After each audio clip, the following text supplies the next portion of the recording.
بسم اللہ الرحمن الرحیم۔ محترم ناظرین، السلام علیکم۔ ایک یہودی کو رسول خدا صلی اللہ علیہ وآلہ وسلم سے چند دینار قرض واپس لینا تھا۔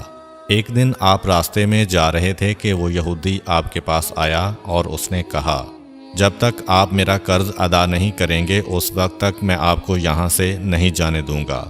نبی اکرم صلی اللہ علیہ وآلہ وسلم نے فرمایا، اس وقت ادائیگی کے لیے میرے پاس کچھ بھی نہیں ہے۔ یہودی نے کہا، جب تک آپ میرا قرض واپس نہیں دیں گے میں بھی آپ کو یہاں سے جانے نہیں دوں گا۔ آپ نے فرمایا، اگر یہ بات ہے تو میں تیرے ساتھ یہیں بیٹھ جاتا ہوں۔ یہ کہہ کر آپ اس کے ساتھ بیٹھ گئے۔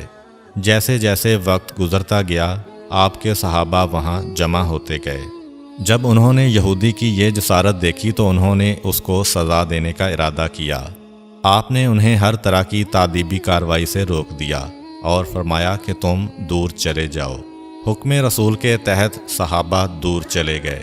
سورج لمحہ بلمحہ گرم ہو رہا تھا اور اس کی تپش سے آپ کو اذیت پہنچ رہی تھی، یہاں تک کہ آپ کے چہرہ اطہر سے پسینہ بہنے لگا۔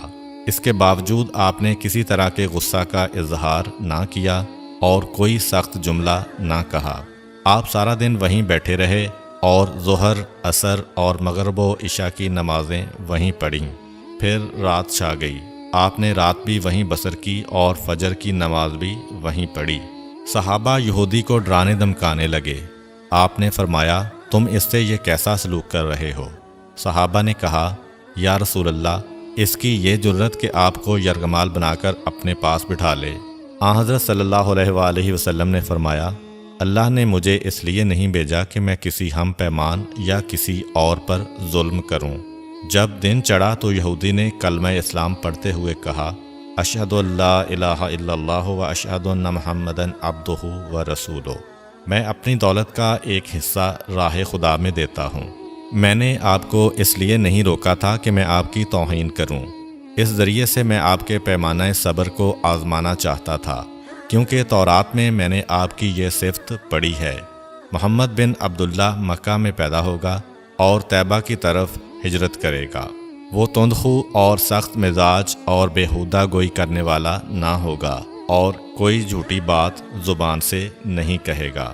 اس طرح سے میں نے آپ کو یہاں رکھ کر اس بات کی تصدیق کی ہے کہ تورات نے بالکل سچ کہا تھا۔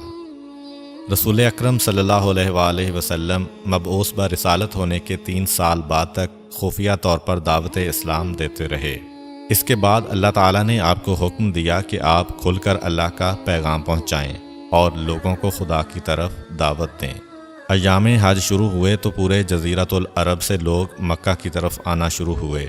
نبی اکرم صلی اللہ علیہ وآلہ وسلم کوہ صفا پر چڑھے اور آپ نے بلند آواز سے فرمایا، لوگو، میں اللہ کا رسول ہوں، تم اللہ رب العالمین پر ایمان لے آؤ۔ لوگ آپ کی طرف متوجہ ہوئے اور انہوں نے تعجب سے یہ اعلان سنا اور سب کی خواہش ہوئی کہ وہ اعلان کرنے والے کو دیکھیں۔ پھر آپ صفا سے اتر کر مروہ آئے اور وہاں پر بھی آپ نے 3 بار یہی اعلان کیا۔ جب ابو جہل نے آن حضرت صلی اللہ علیہ وآلہ وسلم کا یہ اعلان سنا تو اسے سخت غصہ آیا۔ اس نے زمین سے ایک پتھر اٹھا کر آپ کی پیشانی پر مارا، جس سے آپ کی پیشانی زخمی ہو گئی، خون بہنے لگا اور آپ کا پورا چہرہ لہو لہان ہو گیا۔ اس کے بعد تمام مشرکین آپ کو پتھر مارنے لگے۔ نبی اکرم صلی اللہ علیہ وآلہ وسلم مجبور ہو کر کوہ ابو قبیس پر چڑھ گئے اور ایک چٹان کے پیچھے جا کر چھپ گئے۔ مشرکین نے بھی آپ کا تعاقب کیا لیکن آپ انہیں کہیں دکھائی نہ دیے۔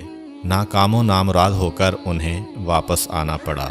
اسی اثناء میں ایک شخص نے حضرت علی علیہ السلام کو اس واقعہ کی اطلاع دی اور کہا کہ میرا خیال یہ ہے کہ محمد مارے جا چکے ہیں، نعوذ باللہ۔ یہ سن کر حضرت علی علیہ السلام کو شدید دکھ ہوا اور آپ ام المومنین حضرت خدیجہ الکبریٰ سلام اللہ علیہ کے پاس آئے اور ان سے کہا، میں نے سنا ہے کہ مشرکین نے رسول خدا صلی اللہ علیہ وآلہ وسلم پر سنگ باری کی ہے اور بعض لوگوں کا یہ گمان ہے کہ نبی اکرم شہید ہو گئے ہیں۔ آپ روٹی پانی اٹھائیں اور میرے ساتھ انہیں تلاش کرنے کے لیے چلیں، ممکن ہے ہمیں ان کا کہیں نشان مل جائے۔ آپ وادی پر نظر رکھیں اور میں پہاڑ کے دامن میں آپ صلی اللہ علیہ وآلہ وسلم کو تلاش کرتا ہوں۔ آپ روتے ہوئے آگے بڑھے اور آپ کہہ رہے تھے، یا رسول اللہ، ہمیں جواب دیں، آپ کہاں ہیں؟ میری روح آپ پر قربان، آپ کس وادی میں بھوکے پیاسے ہیں؟ آپ نے مجھے اپنے ساتھ کیوں نہ لیا تھا؟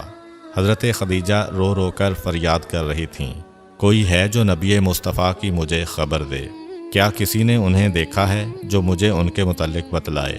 اس وقت جبریل امین علیہ السلام رسول خدا صلی اللہ علیہ وآلہ وسلم پر نازل ہوئے۔ ان کے پیچھے ملائکہ کی بہت سی صفیں تھیں۔ انہوں نے حضرت صلی اللہ علیہ وآلہ وسلم سے کہا، خداوند جبار نے ہمیں آپ کے فرمان کی تعمیل کے لیے بھیجا ہے۔ اگر آپ چاہیں تو ہم اس قوم کو تباہ کر دیں گے اور ان کا دنیا میں کہیں نام و نشان تک دکھائی نہ دے گا۔ رحمت للعالمین نے فرمایا، میں نبی رحمت بنا کر بھیجا گیا ہوں، میں عذاب و انتقام کا حامی نہیں ہوں۔ پروردگار میری قوم کو معاف کر دے، وہ مجھے جانتے نہیں ہیں۔ جبریل امین علیہ السلام نے حضرت صلی اللہ علیہ وآلہ وسلم سے کہا، خدیجہ سلام اللہ علیہا آپ کو تلاش کر رہی ہیں۔ خدیجہ کے رونے نے آسمان کے فرشتوں کو رلا دیا ہے۔ آپ انہیں جواب دیں، خدا کی طرف سے اور ہماری طرف سے انہیں سلام پہنچائیں اور انہیں جنت کی بشارت دیں۔ نبی اکرم صلی اللہ علیہ وآلہ وسلم نے خدیجہ و علی کو صدا دی اور انہیں اپنے پاس بلایا۔ دونوں شخصیات آپ کی خدمت میں حاضر ہوئیں۔ انہوں نے آپ کی پیشانی پر پٹی باندھی اور گھر لے آئے۔ جب مشرکین کو معلوم ہوا کہ نبی اکرم صلی اللہ علیہ وآلہ وسلم اپنے گھر آ چکے ہیں تو انہوں نے گھر کا محاصرہ کر لیا اور سنگ باری شروع کر دی۔ حضرت علی علیہ السلام اور حضرت خدیجہ سلام اللہ علیہا آپ کا دفاع کرنے لگے۔ جب سنگ باری میں معمولی سا وقفہ ہوا تو حضرت خدیجہ گھر سے نکلیں اور انہوں نے چیخ کر کہا، فرزندان قریش، کیا تم سے حیا رخصت ہو گئی ہے؟ تم اپنے قبیلہ کی معزز اور محترم خاتون کے گھر پر سنگ باری کرنے لگے ہو۔ اگر تمہیں خدا کا خوف نہیں ہے تو دوسرے لوگوں کو اپنے اوپر ہنسنے کا موقع نہ دو اور اپنے لیے ہمیشہ کی ذلت و بدنامی تو نہ خریدو۔ جب مشرکین نے حضرت خدیجہ سلام اللہ علیہا کی گفتگو سنی تو ندامت کے مارے ان کے سر جھک گئے اور وہ شرمندہ ہو کر اپنے گھروں کو چلے گئے۔ نبی اکرم صلی اللہ علیہ وآلہ وسلم نے دعوت اسلام کا آغاز ان روح فرسا واقعات کے ساتھ کیا تھا۔ آپ پر کروڑوں سلام ہوں۔ آپ نے لوگوں کو گمراہی و ضلالت سے بچانے کے لیے قدم قدم پر تکالیف اٹھائیں اور صدمے برداشت کیے۔ امید کرتا ہوں کہ آپ کو آج کی ویڈیو اچھی لگی ہوگی۔ اگر آپ کو ہماری ویڈیو اچھی لگی ہے تو ویڈیو کو لائک کریں اور مزید اس طرح کی ویڈیوز دیکھنے کے لیے ہمارا چینل سبسکرائب کر لیں۔ ملتے ہیں نیکسٹ ویڈیو میں، اجازت دیجیے، اللہ حافظ۔